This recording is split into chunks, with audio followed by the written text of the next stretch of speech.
মালের মহব্বত, সম্মানের মহব্বত, পদের মহব্বত, দলের মহব্বত। এই আজকে বর্তমানে বাংলাদেশে চাঁদাবাজি চলছে না চুপ? একটু আসতে কন দেয়। এই চাঁদা না দেওয়ার কারণে একটা লোককে পাথর মাইরে ফেলাইছে, আবার তার গায়ের উপরে একটা লাফালাফি করে আনন্দ ফুর্তি করে। কিসের কারণে? এই সম্পদের মোহে, কথা কয় টাকা, এই লোভের কারণে। তো এইটা অন্তরে একটা রোগ, এইটা থাকার কারণে মানুষকে পর্যন্ত খুন করিয়া ফেলায়। আল্লাহ মাফ করুক আমাকে সহ সবাইকে। তাহলে এই দুনিয়ার মোহটা ভিতর থেকে দূর করতে হবে। আফসোস, আমার আব্বাজান রহমাতুল্লাহি আলাইহির কথা বলতেন যে তোমরা বলো তো যে তোমাদের কত টাকা হইলে তোমার আর প্রয়োজন নাই। আজ পর্যন্ত কেউ অঙ্ক দিতে পারছে? পারবে? এই বাংলাদেশের বড় ধনী, সেও কি এক জায়গায় যাইয়া কি ঝামেলা পড়ছিল না পড়ে নাই? বিদেশে যেয়ে চুরি করছিল, হ্যাঁ কি সারা বাংলাদেশে বড় ধনী? তাহলে এখন অভাব তার যায় নাই? অভাব কি যায় নাই? তাহলে কি সম্পদ হইলে, কি টাকা হইলে তারা অভাব বুঝাইবে আজ পর্যন্ত কেউ বলতে পারছে? হ্যাঁ, তাম দুনিয়ার ভিতরে সবচেয়ে বড় ধনী, সেও কি কোনোদিন বলছে আমার সম্পদ আর লাগে না? কি জোরে কারণ বলছে? কোনোদিন বলছে? এই জন্যই তো আল্লাহ বলছেন আল্লাহকুমুত তাকাসুর হাত্তা যুরতুমুল মাকাবির। আরো বাড়ি 5টা হয়েছে, হবে না, আরো লাগবে। এই গাড়ি 5টা, হবে না, আরো লাগবে। এই শত শত কোটি হয়েছে, হবে না, আরো লাগবে। আরো শেষ আছে? আসবে থেকেও পারছে? পারবে কোনোদিন? তাম দুনিয়ার ভিতরে অশান্তির আগুন জ্বালিয়ে রাখছে। এই বলে খুব ভদ্র আমেরিকা, ওর সে অসভ্য দুনিয়াতে আছে? তাম দুনিয়া যত অশান্তির আগুন দাউদ জ্বালাই রাখছে কারা? ওরা জ্বালাইছে না? এই যে ফিলিস্তিনের ভিতরে আর অসহায় আমার ভাইদেরকে, মা বোনদেরকে, বাচ্চাদেরকে যেভাবে বোমা মারি হত্যা করাইতে সহযোগিতা করতেছে, সব পরিকল্পনায় শয়তানের না? হ্যাঁ, আজকে দেখেন ইরানের উপরে কিভাবে জুলুমটা করল, তাম দুনিয়ার ভিতরে অশান্তির আগুন কিভাবে জ্বালাই রাখছে। তাহলে এইটা কি ওই দেশ চালায় হয় না, এই তাম দুনিয়া তার চালাইতে হবে। কি কথাটা আরো শেষ নাই? বলেন আরো কি নাই? শেষ নাই। কথা ঠিক এইটা? আজকে আমাদের বাংলাদেশের ভিতরে যত অশান্তির আগুন জ্বালাই রাখছে কারা? পাশের রাষ্ট্র ভারত। কথা ঠিক না? বে ঠিক? ওদের আসুদা হয় না, এখন আমাদের দেশটারে যা মনে করে তা বানাইবে। এ দেশও লাগবে। সিকিম লইয়ে গেছে, অমুক লইয়ে গেছে, সমুক লইয়ে গেছে। আজাদ কাশ্মীর বিভিন্ন কায়দায় জানেন, যেটা সম্পূর্ণ আর এক দেশের, এটাও লাগবে, আর ওইটাও লাগবে। কিসের কারণে? লোভের কারণে, দুনিয়ার মোহের কারণে। কি জোরে বলেন কথা ঠিক কিনা? এই জন্য আমার বাজানদেরকে বলবো, পর্দালে মা বোনরা যারা শুনতেছেন, এই অন্তরের রোগটা হব্বে যা হব্বে মা, এটা দূর করতে হবে। কারণ কি? এটা দূর না করা পর্যন্ত ও দুনিয়াতে অশান্তিতে আগুনে জ্বলবে, আর আখেরাতে জাহান্নামের আগুনে জ্বলবে। কি জোরে বলেন কথা ঠিক কিনা? এই লোভের কারণে আজকে যত খুন, যত গুম, যাহা কিছু বলেন সব কিছু লোভের কারণে হইতেছে। এইটা একটা অন্তরের রোগ, দূর করতে হবে। এই রোগগুলা দূর করার জন্য এই পীর মুরিদি শোনেন লাগে কেন? আল্লাহ রাব্বুল আলামিন তার রাসূলকে দুনিয়াতে পাঠাইছেন ওস্তাদ হিসাবে। কি হিসাবে? বুইস্তু মুআল্লিমান। আল্লাহ আমাকে পাঠাইছেন ওস্তাদ হিসাবে। কেন ওস্তাদ হিসেবে পাঠাইছেন? কি করবে? ইয়াতলু আলাইহিম আয়াতিহি ওয়া ইউযাক্কিহিম ওয়া ইউআল্লিমুহুমুল কিতাবা ওয়াল হিকমা। আল্লাহ রাসূল সাল্লাল্লাহু আলাইহি ওয়াসাল্লামকে আল্লাহ দুনিয়াতে পাঠাইছেন তার কতগুলা কাজ দায়িত্ব দিয়া। এর ভিতরে একটা হলো আল্লাহ রাসূল সাল্লাল্লাহু আলাইহি ওয়াসাল্লাম তার উম্মতদের ওই কলব আত্মশুদ্ধি করাইবে। যারা বলেন কি করাইবে? আবার কর না। এই জন্য আত্মশুদ্ধি যদি হইয়া যায়, তাই দেখবেন এই দেশটা একটা বেহেশতের নমুনায় দেশ তৈরি হবে। কারণ কি তা জানেন? যখন আত্মশুদ্ধি হবে তখন সে ওই আয়াতের কথা খেয়াল করবে। আল্লাহ রাব্বুল আলামিন আয়াতে কি বলছেন? ওয়ায়ুসিরুনা আলা আনফুসিহিম ওয়ালাউ কানা বিহিম খাসাসা। মুসলমানদের চরিত্র হলো নিজের স্বার্থের চেয়ে তার অন্য ভাইয়ের স্বার্থের অগ্রাধিকার দেয়, নিজের স্বার্থের চেয়ে তার অন্য ভাই স্বার্থের কি দেয়, অগ্রাধিকার দেয়। এই ঘটনা শানে নজরুল দেখবেন ইয়ারমুখের যুদ্ধের মধ্যে আবু জহম রাদিয়াল্লাহু তাআলা আনহু বলতেছেন যে যুদ্ধের ময়দানে আমার চাচাতো ভাই আহত অবস্থায় পড়িয়া আছে, আমি তাকে পানি পান করার জন্য পানি পানি বলে চিৎকার করতেছে। যখন তার পানি কাছে নিয়ে আমি গেলাম, যাওয়ার পরে সে পানি পান করবে, হঠাৎ দূর থেকে আর এক ভাই জোরে চিল্লাই উঠছে পানি। তখন তার ভাই বলতেছে, ভাই আমার চেয়ে আমার ভাইয়ের পানির বেশি প্রয়োজন, আমি পানি পান করব না, তার কাছে নিয়ে যাও। সে পানি পান করে নাই। যখন তার কাছে পানি নিয়ে গেল, নিয়ে যাওয়ার পর যখন পানি পান করবে, দূর থেকে আর এক ভাই চিৎকার করে উঠল পানি। তখন সে বলে, আমার চেয়ে আমার ভাইয়ের পানির বেশি প্রয়োজন, তার কাছে নিয়ে যাও। আবু যহম রাদিয়াল্লাহু তাআলা বলতেছে, যখন আমি তৃতীয় ভাইয়ের কাছে পানি নিয়ে গেলাম, যাইয়া দেখি আল্লাহর বান্দা দুনিয়াতে নাই, শাহাদত বরণ করছে। দৌড়ে আসলাম দ্বিতীয় ভাইয়ের কাছে, আইসা থেকে তিনিও দুনিয়াতে নাই, তিনিও দুনিয়া থেকে বিদায় হয়ে চলে গেল। দৌড়ে গেলাম আমার ভাইয়ের কাছে, যাইয়ে দেখি তিনিও দুনিয়াতে নাই।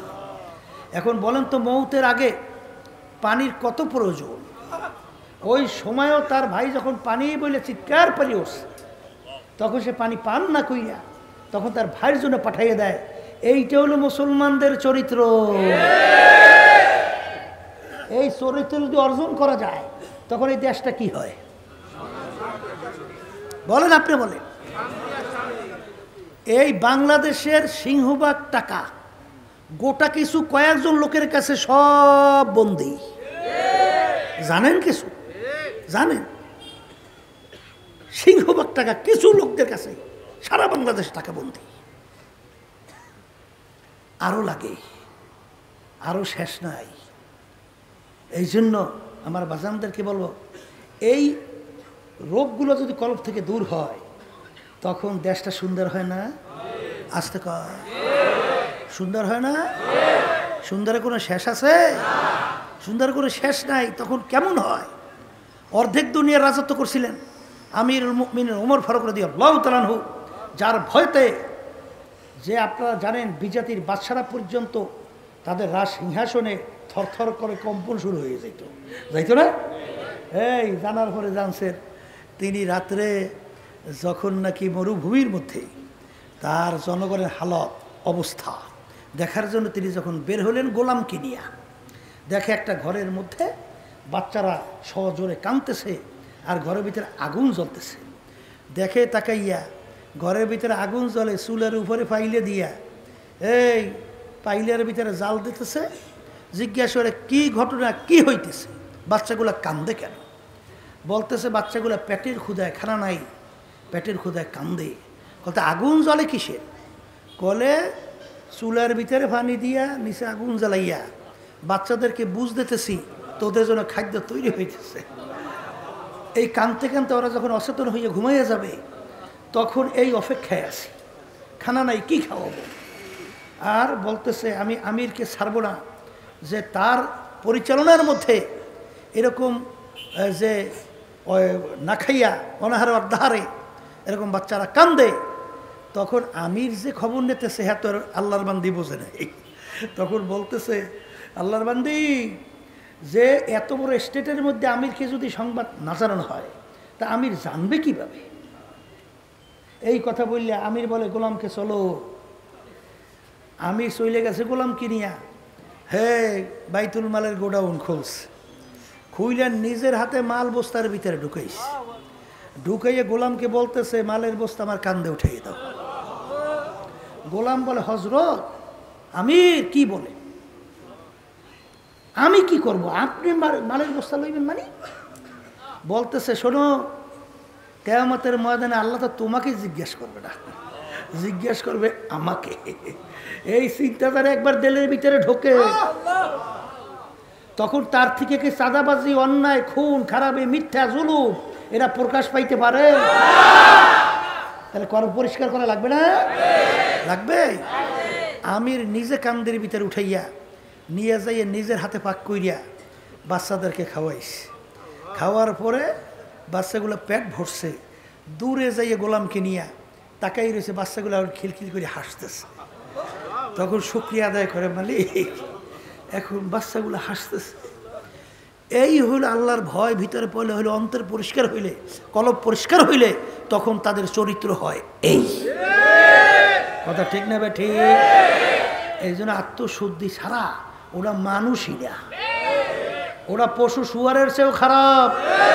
কিনে জানি এই বলকের বাসায় ইব্রাহিম বিন আদহাম রহমাতুল্লাহি আলাইহি এই মুসাফির যাইয়ে বাদশার দরবারে বলতেছে, বাদশাহ আপনার এই মুসাফির খানায় আমি একটু থাকতে চাই। বাদশার মাথা গরম হয়ে গেছে, পায়ের রক্ত মাথায়, মাথার রক্ত পায়। এই বেটা কি বলতেছিস? হ্যাঁ, এইটা আমার রাজ সিংহাসন, আমার স্থায়ী বাড়ি, তুই এইটাকে মুসাফিরখানা বানাইছ? আমার তো ইজ্জত নষ্ট করছ। মুসাফির বলতেছে, বাদশা ভুল হইলে মাফ চাই। আসলে স্থায়ী বাড়ি মুসাফিরখানা কাকে বলে একটু পরিচয় দেন। এখন বাদশা পরিচয় দেয়, বাড়ির দরজা ঘর দেখছো? দেখছি, ওইটা মুসাফিরখানা। হুজুর ওইটা পরিচয়? কলে রাস্তায় প্রতীক চলতেছে, এই সন্ধ্যা হয়ে গেছে, অস্থায়ীভাবে রাত্রে যাপন করছে, পরদিন উঠে তার গন্তব্যের দিকে চলে যায়, অস্থায়ীভাবে আসে যায়, একে বলে কি? মুসাফির। স্থায়ী বাড়ি হুজুর? বলে যেখানে সব সময়ের জন্য মানুষ বসবাস করে। বলে হুজুর পরিচয় পাইছি। তাহলে দুনিয়া সৃষ্টির পর থেকেই মনে হয় আপনি এই বাড়িতেই আছেন। এখন বাসাগুলো পাগলটা লইয়ে মুসিবতেই পড়ছে। কুমড়ের পাগল, এই পাগল, ওরে পাগল এর আগে ছিল আমার আব্বা। বলে বাদশা আপনার আব্বা কোথায়? বলে সে তো কবরে গেছে। বলে বাদশা সে আসবে না? বলে পাগলরা লই মহা মুসিবতই আছে, এই মানুষ মরে গেলে আর আসে? বলে বাদশা সে আসবে না? না। বলতে আপনার আব্বার আগে দাদা, সে কোথায়? বলে সেও তো কবরে, আসবে না? না। বলে তা আপনি মনে হয় সিরুজম থাকবেন? বলে ওরে পাগল মুসাফির, কুল্লু নাফসিন যায়িকাতুল মউত, মানুষ মরণশীল, আমিও একদিন দুনিয়ার থেকে বিদায় নিয়ে কবরে যাব। বলে আপনিও কি আর আসবেন না? না, আসবো না। তখন মুসাফির বলে, বাদশা আপনি আমাকে বলছেন বোকা, আপনি আমাকে বলছেন পাগল, আসলে বড় বোকা তো আপনি। এ বাদশা আপনার বাড়ির দরজায় মুসাফিরখানা, একবার মানুষ থাইকা চইলা গেলে আবার আইসে ইচ্ছা করলে থাকতে পারে, কিন্তু আপনার এই মুসাফিরখানা থেকে যদি একবার কেউ বের হয়ে যায় আর কোনো দিন আসে না। মুসাফির হাম এহা সব হ্যায় কবর আখের ঠিকানা, কোই আগে রওয়ানা হয় কোই পিছে রওয়ানা। বলার সঙ্গে সঙ্গে বাদশার চিন্তার পরিবর্তন ঘইটা গেল। আমি এই রাজ সিংহাসন দিয়ে আমি কি করব? আমি এই সম্মান দিয়া কি করব? আমি এই সম্পদ দিয়া কি করব? এ তো দেখতে না দেখতে শেষ হয়ে গেল।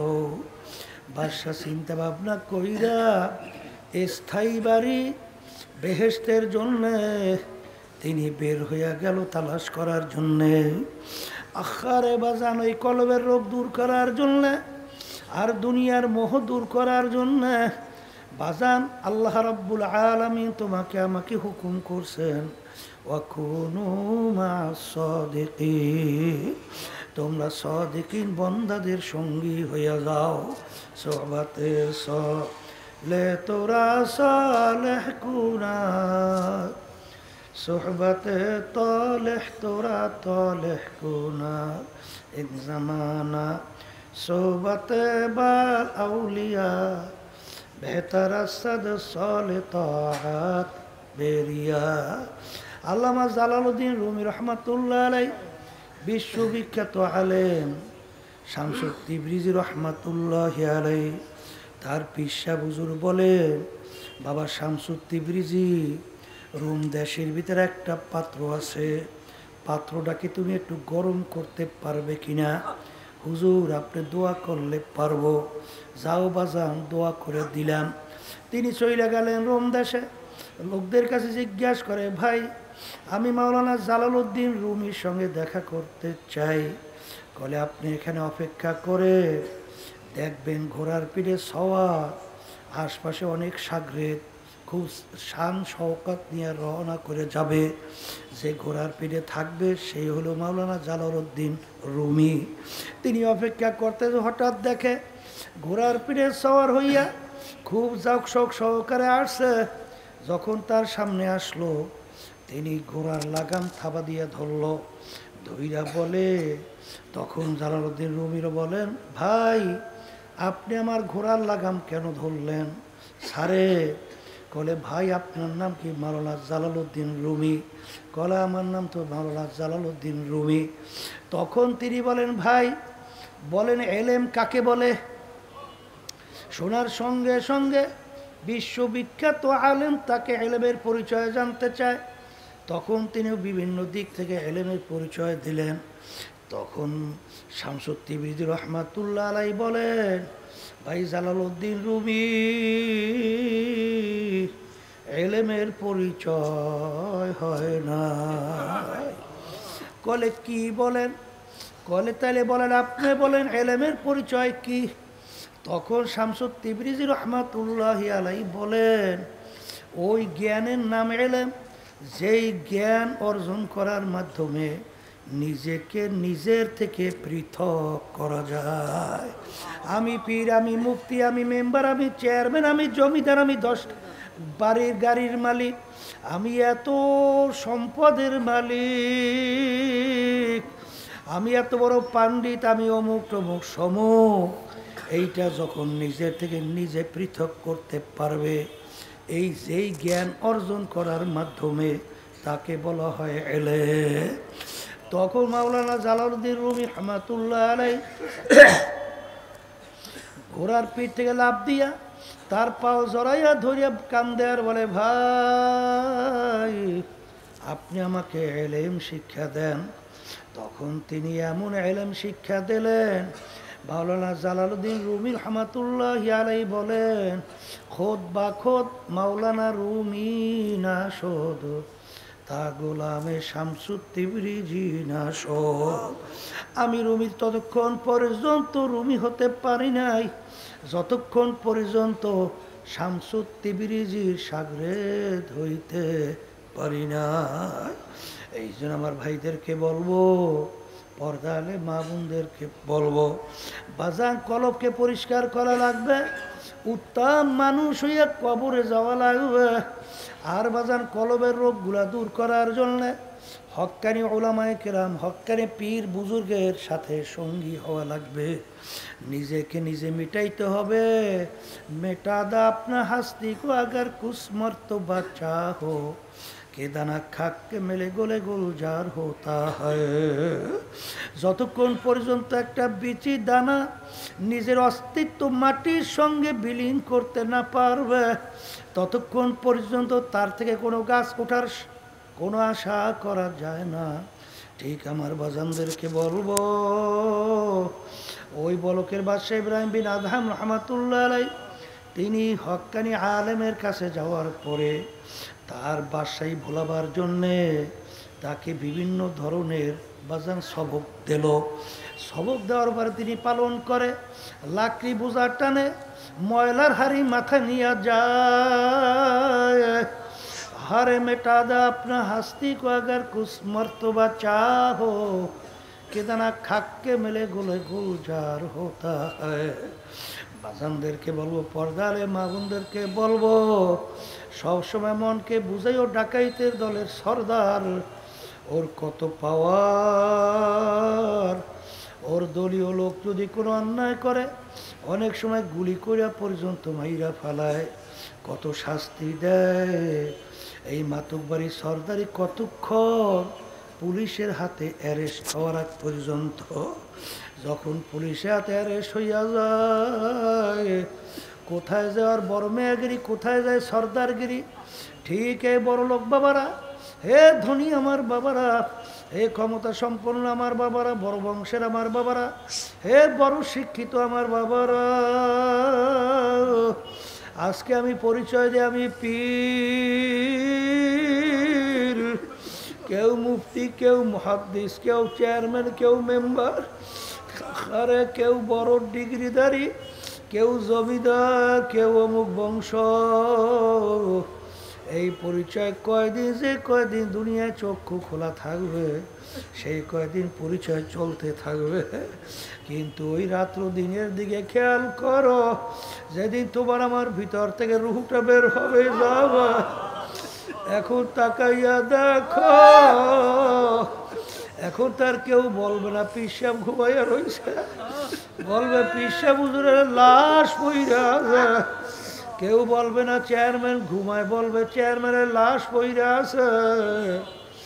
কেউ বলবে না এমপি ঘুমায় রয়েছে, বলবে এমপির লাশ পইরা আছে, অমুক বড় লোক পইরা আছে। এখন দুনিয়ার দিকে তাকাইয়া দেখো, দেখো দুনিয়া সব তোমার এই ক্ষেত্রে যে এক কবি বলে, হে দুনিয়ার মানুষ শোন, যখন তোমার কেউ ছিল না তখন ছিলাম আমি, এখন তোমার সব হয়েছে, পর হয়েছে আমি। হে বন্ধবান্ধি মনে রাখিস, আবার যখন তোমার কেউ রবে না তখন রব আমি, আমার কাছে আসতে হবে যতই ভাবো তুমি। এ বড় লোক আমার বাবারা, পর্দালে মা বোনেরা, এখন তাকাইয়া দেখো, তোমাকে সাদা 3টা কাপড় দিয়া প্যাঁচ দিয়া খাটের ভিতরে উঠাইয়া তোমাকে কোথায় নিয়ে যায়, কবরের ভিতরে রাইখা বুকের উপরে দোয়া কইরা কবর থেকে উঠে যায়। বাঁশের ছাউনি শুরু হয়ে গেল, এরপরে বরফ দিয়া মাটির উপরে মাটি দেওয়া শুরু হয়ে গেল। এখন কবর তো অন্ধকার হয়ে গেছে, এখন ডানের দিকে তাকাইয়া দেখে মাটি,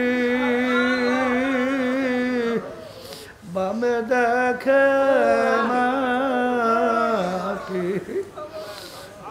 নিচে মাটির বিছানা, উপরেতে চাপা মাটি, ভাইগা যাইতে পারবা না। এখন তো আর কেউ নাই, যাদের জন্য জীবন শেষ করলাম, যাদের জন্য হারামকে হারাম মনে করো নাই, ঘুষকে ঘুষ মনে করো নাই, চাঁদাবাজি করতে চিন্তাও করো নাই, আরে মানুষকে মারতেও চিন্তা করো নাই, এই সম্পদ কার জন্য রাইখা যাও। একটু মাঝে মাঝে চক্ষু বন্ধ করো, মুরাকাবা করো, এই সম্পদ কার জন্য রাইখা গেলা। এখন কবরে তো কাউকে না পাইয়া ডাক দিয়া বলে আল্লাহ আল্লাহ আল্লাহ। আমার মালিক কি উত্তর দেবে? কোরআনুল কারীমে মালিক আগেই জানায় রাখছে। আমার মালিক বলে নেমো খারাপ, তোর মার পেটে যখন কেউ ছিল না, এত সুন্দর সুরাতের তোকে আমি তৈরি করলাম, কত অন্ধ মানুষ, আমি তোকে ইচ্ছা করলে অন্ধ কইরাও তো বানাইতে পারতাম। কত হাত নাই, পাও নাই, কত বিকলাঙ্গ, কত অঙ্গহানি, কত আতুর মানুষ, আমি ইচ্ছা করলে তোকেও তো বানাইতে পারতাম। কত বোবা মানুষ কথা বলতে পারে না, আল্লামাহুল বায়ান, তোকে আমি কথা বলার শক্তি দান করলাম। আমার সমস্ত নেয়ামত তুই ভোগ করিয়া দুনিয়ার ভিতরে বাইচা ছিলি, আরে দুনিয়া যেরকম তুই আমাকে ভুইলা গেছিলি, এইভাবে কবরে তোকে আমি ভুইলা গেলাম। তুই আমাকে শত শত বছর ডাকবি, একবারও আর তো ডাকে সারা দিব। এ কবরের মাটি দুই পাশ থেকে এমন ভাবে চাপ মারো, এক পাঁজরে হাত নিয়ে অন্য পাঁজরের ভিতরে মিশে দাও, আমার কাছে কোনো খাতির হবে না। এ কবরের যাত্রীরা, এ আল্লাহর বান্দারা, পর্দার আড়ালের মা বোনেরা, আমার বাজানদেরকে বলবো, পর্দারে মা বোনদেরকে বলবো, বাজান একটু মনকে জিজ্ঞাসা করো, তারপর কবরে রওনা করো। আমার আপার কাছে শুনছিলাম, বাজান লন্ডনে এক মহিলা, এখন তার সাথে একটা কুকুর, ওই কুকুর নিয়ে চলে আর কান্দে আর বলে আফসোস, আমার যখন জওয়ানি ছিল, আমার যখন সৌন্দর্য ছিল, আমার কত দাম, আমার কত আদর, আজকে আমার যখন বুড়া বয়সে পইড়া গেলাম, এখন আমার পাশে কেউ নাই, একটা কুকুর আমার সাথী ছাড়া কেউ নাই, এখন সবাই আমাকে ফালাইয়া চইলা গেল। আখারে কোন দুনিয়ার পিছনে পইরা আমার মালিককে ভুইলা, কার পিছনে পইরা জীবন শেষ করলাম। একটু মনকে বুঝাইয়া কবরে যাও, কারণ বাজান দুনিয়ার ভিতরে যত জাতি বিচারণ করে সব কিন্তু আখিরাত বিশ্বাস করে। হিন্দুরাও করে, খ্রিস্টানরাও করে, অন্য বিজাতিরাও করে, আমরা মুসলমানরাও করি, কিন্তু আজ পর্যন্ত কোনো বিজাতিরা আজ পর্যন্ত কেউ প্রমাণ করতে পারে নাই। বাজান একমাত্র চ্যালেঞ্জের মাধ্যমে গলা টান কইরা বুক ফুলাইয়া বাংলাদেশ তাম দুনিয়ার মধ্যে মুসলমান আজকে দুনিয়ার ভিতরে বাইচে আছে। কোরআনুল কারীম কিন্তু সত্য। বাজান মাঝে মাঝে কিছু ঘটনা আমার মালিক বুঝের জন্য দেখায়ও। বাজান ওই যে বারবার বলা হয়, এরকম বহু ঘটনা আমাদের জানা আছে। কুড়িগ্রামে চরমুনাইয়ের মুজাহিদ ছিল, দুনিয়ার থেকে বিদায় নিয়ে কবরে যাওয়ার পরে 32 বছর পরে নদীর ভাঙ্গলে যখন তার কবর ভেঙে গেল, কাপড়ের কাপড় সহ লাশ বের হয়ে আসলো। বাজান 32 বছর পরে কাপড়েরও কিছু হয় না, এখন উঠে এনে আব্বাজান রহমাতুল্লাহ আলাই তার নামের মাদ্রাসা ফজলুল উলুমের সামনে নতুনভাবে দাফন করছে। বাজান কয়েক মাস আগেও সেই কবর আমি জিয়ারত করে আসছি। যত ঘটনা বাজান মালিক মাঝে মাঝে দেখায়। এই আমি কিছুদিন আগেও রমজানে উমরা হজে গেছিলাম। আমির হামজা রাদিয়াল্লাহু তাআলা আনহু তার কবর জিয়ারতের জন্য যখন গেলাম, এই আমির হামজা রাদিয়াল্লাহু তাআলা আনহু শাহাদত বরণ করার প্রায় 50 বছর পরে কাপড়ের কাপড় সহ লাশ একেবারে তাজা বের হইয়া আসলো। যত ঘটনা মাঝে মাঝে কাপড়ের কাপড় সহ লাশ তাজা দেখা যায়, নেককার পরহেজগার আল্লাহ ওয়ালা ছাড়া দেখা যায় না। আবার কত কবরে দুর্ঘটনা দেখা যায়, আগুন দেখা যায়, কত কবরে সাপ দেখা যায়, কত কবরে নাফরমানের চেহারা শুয়ারের চেহারা হইয়া পড়ে আছে, নাবিস্তার মতো জিব্বা ঝুইলে আছে। যত দুর্ঘটনা মাঝে মাঝে মালিক দেখায়। বেনমাজি, হারামখোর, সুদখোর, ঘুষখোর, জুলুমবাজ, মিথ্যাবাজ, সাদাবাজ ছাড়া কিন্তু দেখা যায় না। এই জন্য আমার বাজানদেরকে বলবো, পর্দারে মা বোনদেরকে বলবো, এ দুনিয়াদার পাগল, হে আমার আরাম প্রিয় বাবারা, পর্দার আড়ালের মা বোনেরা, এ বড় লোক আমার বাবারা, আজকে একটু কষ্ট, একটা পিটান সহ্য করা যায় না, কিন্তু আল্লাহর হাবিব সাল্লাল্লাহু আলাইহি ওয়াসাল্লাম বলেন, কিয়ামত পর্যন্ত 2 জন ফেরেশতা গুরজু দিয়া পিটাইতে থাকবে। আল্লাহ আপনি আমাকে আমাদের সবাইকে মাফ কইরা দিয়ে।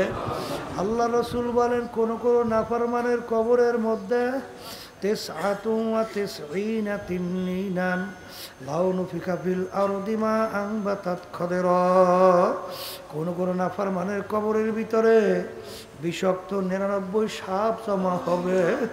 এত বিষ দুনিয়ার দিকে মুখ কইরা ফুক দিলে কোন গাছপালা মাথা জাগাইতে পারতো না। পেঁচাইয়া পেঁচাইয়া নাফরমানকে ঠোকরাবে। আল্লাহ আমাকে আমাদের সবাইকে মাফ কইরা দিয়ে আখারে জাহান্নামের আগুন এসে কবর ভইরা যাবে। এ মুসলমান, আমি বলি না, আল্লাহর রাসূল বলছেন, আমি শুনাইতেছি। ওলামায়ে কেরাম শুনায়, কে মানবা তা জানি না। কিয়ামতের ময়দানে মালিক উঠাবে, গাছ নাই, ঘর নাই, পানি নাই, বাড়ি নাই, তামার জমিন। সূর্য 1 হাত বা 100 হাত মাথার উপরে মালিক উপর কইরা ছাইরা দেবে। আমার মালিক বলবেন, সূর্য তোর ভিতরে যত তাপ ছাড়ো, হারে নাফরমান বুঝুক আমি মাওলা কেমন। সূর্যের তাপে কিয়ামতের ময়দান পুইরা লাল চামড়ার মতো লাল হইয়া যাবে। নাফরমানদের তালুটা টাস টাস কইরা ফাইটা মগজগুলো ভাতের মতো উতলাইয়া বাইয়া বাইয়া পড়তে থাকবে। লা ইয়ামুতু ফিহা ওয়ালা ইয়াহইয়া। মানুষ বাঁচবেও না, মরবেও না। আরে আল্লাহর হাবিব হাউজে কাউসারের পাশে জানটা তুইলা ডাক দেবে, উম্মত আসো, 1 গেলাস হাউজে কাউসারের পানি পান করাবো। 50,000 বছর সময়ের ভিতরে পানির পিপাসা লাগবে না। কোটি কোটি উম্মত দৌড়াবে। পথের মধ্যে কিছু উম্মতকে ফেরেশতারা টাইনা টাইনা ধইরা রাখবে, গলা ফাটা চিৎকার মারবে। আল্লাহর হাবিব আপনি বলছেন আসার জন্য, ফেরেশতারা আসতে দেয় না। আল্লাহ রাসূল সাল্লাল্লাহু আলাইহি ওয়াসাল্লাম বলবেন, ফেরেশতারা 1 গ্লাস হাউজে কাউসারের পানি ওদেরকে পান করাবো। আল্লাহ ফেরেশতারা বলবে, আল্লাহর রাসূল আপনার এই নাফরমান উম্মত, এরা আপনার সুন্নাত অনুযায়ী চলে নাই, আল্লাহর হুকুম ফরজ মানে নাই, ওয়াজিব অনুযায়ী চলে নাই, হারাম হালাল তমিজ কইরা খায় নাই, চলে নাই। আহারে শোনার সঙ্গে সঙ্গে আল্লাহর হাবিবের আহারে দিল মোবারকে কষ্ট লেগে যাবে। আল্লাহ রাসূল বলবেন, সোকান সোকান, দূর হা দূর হা, নাফরমান তোরা আমার উম্মত না। এই জন্য আমার বাজানদেরকে বলবো, পর্দালে মা বোনদেরকে বলবো, আমার মালিক যখন মাহফিলে নিয়ে আসছেন, দুনিয়ার কোনো কাজে চেষ্টা না করলে তার ফল ভালো পাওয়া যায় না। আখিরাতের ব্যাপারে চেষ্টা না করলে ভালো ফল পাওয়া যায় না। কলব ভালো করার জন্য চেষ্টা না করলে কলব কোনোদিন ভালো হয় না। এই জন্য আমার বাজানদেরকে বলবো, এই সরমনের তরিকার 5 ঔষধ বাজান, অন্য অনেক সহি তরিকা আছে, সেখানে যাইয়া আমাদের উদ্দেশ্য হইল কলব ভালো করা, ইমানকে মজবুত কইরা নেক আমল বাড়াইয়া গুনার থেকে ফিরা, তারপর দুনিয়ার থেকে বিদায় নিয়ে কবরে যাওয়া। কারণ একবার যদি কেউ কবরে যাইয়া ঠকি, আর দ্বিতীয়বার দুনিয়াতে আসার আর সুযোগ নাই। আল্লাহুম্মা আমিন। এ ঘরের মেয়ে লোকেরা হাত উঠাও, আমার মালিকের দরবারে কান্দ।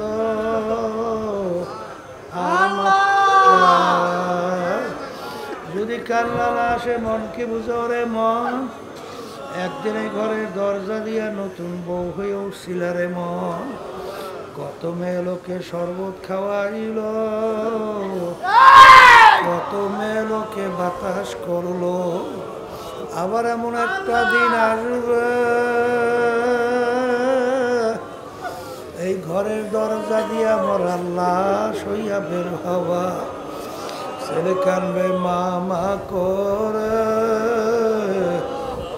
মেয়ে কানবে মামা করে, জবাব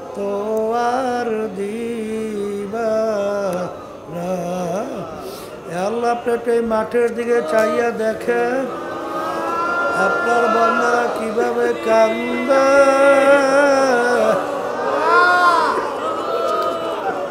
মালিক আমাদের ছিল মরে নাই, মেয়েও মরে নাই, ওরা করে বসছি রে, মাফ করে দেন গো মাওলা, মাফ করে দেন। আল্লাহ যাদের উসিলায় মাহফিল হইল, যারা মাহফিলের জন্য চেষ্টা খাটনি সাহায্য করলো, আমরা যারা মাহফিলে উপস্থিত হয়ে গেলাম, আমাদের সবাই উপরে খাস মেহেরবানি নাযিল করেন আল্লাহ।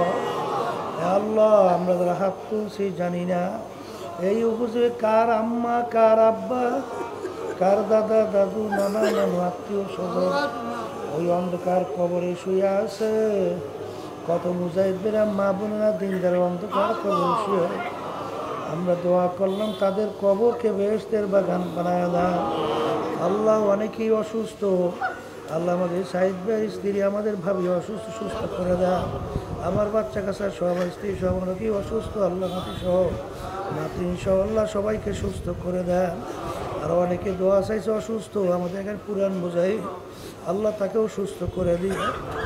আল্লাহ সব আপনার সুপুর্দ করলাম, দয়া মায়া করে আমাদের দোয়াকে আপনি কবুল করে নিয়ে।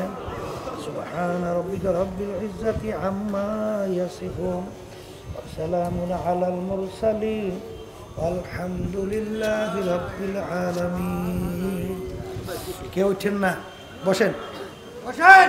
একজন আরেকজনের গায়ের সঙ্গে হাত লাগান, হাত লাগাই তাওবা করেন। কারণ এখানে অনেক আল্লাহর খাস বান্দারা আছে যাদের সঙ্গে